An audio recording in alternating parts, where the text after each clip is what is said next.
આજે હું બનાવીશ મારા દીકરાની રસોઈ ચેનલમાં આખી તુવરનું શાક।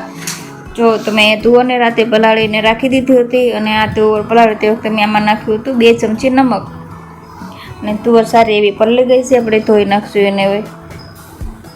તો મેં તુવરને અહીંયા ધોઈ નાખી છે અને તુવર ધોઈને પાણી મેં કાઢી નાખ્યું છે, કોરી કરી નાખી છે।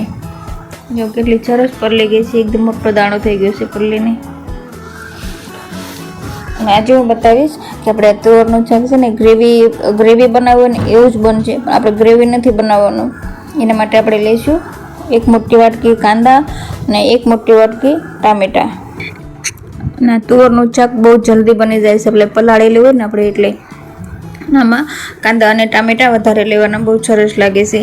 જો તમે આ રીતે ન બનાવતા હોય તો એકવાર બનાવી લેજો। મેં પાણી લીધું છે કુકરમાં અને હવે આપણે આમાં નાખી દઈશું આપણી પલાળેલી તુવર। તો ચાલો મેં પાણીમાં નાખી દીધું છે તુવર અને આપણું પાણી સરસ એવું ગરમ કરી લીધું હતું પહેલાં। અને આપણે એમાં નાખી દઈશું કાંદા અને ટામેટાં પણ આપણે જોડે જ નાખી દઈશું। તો મેં ટામેટાં અને કાંદા નાખી દીધું છે। હવે આપણે ઉપરથી નાખી દઈશું નમક અને આપણે કાંદા ટમાટર અને નમક મિક્સ કરી દઈશું। આપણે થોડુંક હલાવી લઈશું ને પછી કુકર બંધ કરી દઈશું। તો ચાલો હવે હું અહીંયા કુકર બંધ કરી દઉં છું। કુકર બંધ થઈ જાય પછી આપણે આવવા દેવાની છે 3 વિસલ। 3 વિસલ આવી જાય પછી આપણે એની જાતે જ હવા નીકળવા દેવાની છે, હવા આપણે નથી કાઢવાની। જો તો અહીં વિસલ આવી ગઈ છે, 1 વિસલ આવી છે, 2 આવી ને ત્રીજી વિસલ આવી ત્યારે મેં કરી દીધું હતું બંધ। અને હવે આપણે ખોલી લઈશું। હવા મેં એની જાતે જ નીકળવા દીધી છે, હવા મેં નથી કાઢી। અને જોઈ શકો છો આપણી તુવર સારી એવી બફાઈ ગઈ છે અને કાંદા અને ટામેટાં નાખ્યા હતા ને એકદમ સારી રીતે ગળી ગયા છે। જો મેં થોડુંક હલકું એવું હલાવ્યું ને તો એકદમ ગળી ગયું છે, રસો થઈ ગયો છે। જો તો કેટલું સરસ તુવર બફાઈને તૈયાર થઈ ગઈ છે। ચાલો આપણે કુકરને રાખી દઈશું સાઈડમાં અને હવે હું લઈ લઈએ અહીંયા બીજી કઢાઈ। મેં બીજી કઢાઈમાં તેલ લઈ લીધું છે, આપણું તેલ પણ અહીંયા ગરમ જ થઈ ગયું છે। હવે આપણે એમાં નાખી દઈશું 2 તેજપત્તા અને આપણે એમાં 2 નાખીશું લાલ મરચી। અને અહીંયા ધ્યાન રાખજો આ શાકમાં આપણે રાઈનો વઘાર નથી કરવાનો, ડાયરેક્ટ જીરાનો જ વઘાર કરવાનો છે, બહુ સરસ લાગશે। અને આપણે એમાં નાખી દઈશું લસણ।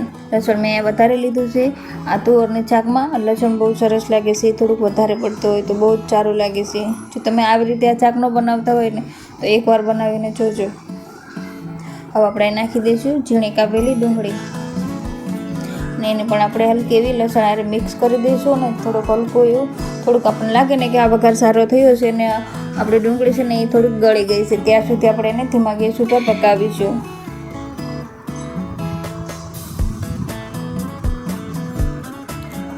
હવે આપણે થોડુંક નાખી દઈશું નમક। નમક આપણે તુવર બાફીને એમાંય નાખ્યું છે એટલે આપણે અહીંયા ધ્યાન રાખવાનું છે કે નમક વધારે ન થઈ જાય। અને હવે આપણે કરી લઈશું મસાલો। તો મેં પહેલાં લીધી છે હળદર, મેં લીધું છે લાલ તીખું મરચું, મેં લીધું છે કાશ્મીરી મરચું, કલર સારો આવે ને એટલે। અને આપણે અડધી ચમચી નાખી દઈશું ધાણા જીરું। પછી આપણે બહુ વધારે મસાલો નથી કરવાનો, એકદમ આપણે જે ઘરે રેગ્યુલર મસાલો વાપરતા હોય ને એ જ મસાલો કરવાનો છે। અને આપણા શાક બહુ બનીને સરસ થાય છે આવી રીતે બનાવવી તો।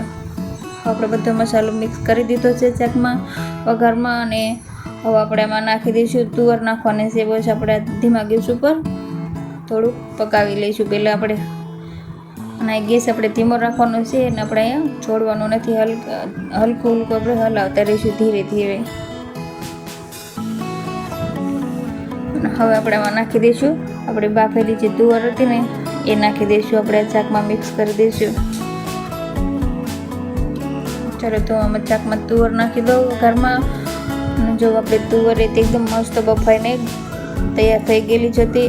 અને જો આપણું કેટલું સરસ એવું શાક લાગે છે, એવું લાગે છે ને કે શાકમાં મેં ગ્રેવી બનાવી છે, ગ્રેવી બનાવી નથી તો પણ એનું કારણ એ છે કે આપણે જ્યારે તુવર બાફી હતી ને ત્યારે આપણે ટામાટર અને કાંદા વધારે લીધા હતા અને આપણે એને સારી રીતે બાફી લીધા હતા તો એકદમ ગળી ગયા હતા તો ગ્રેવી બની ગઈ।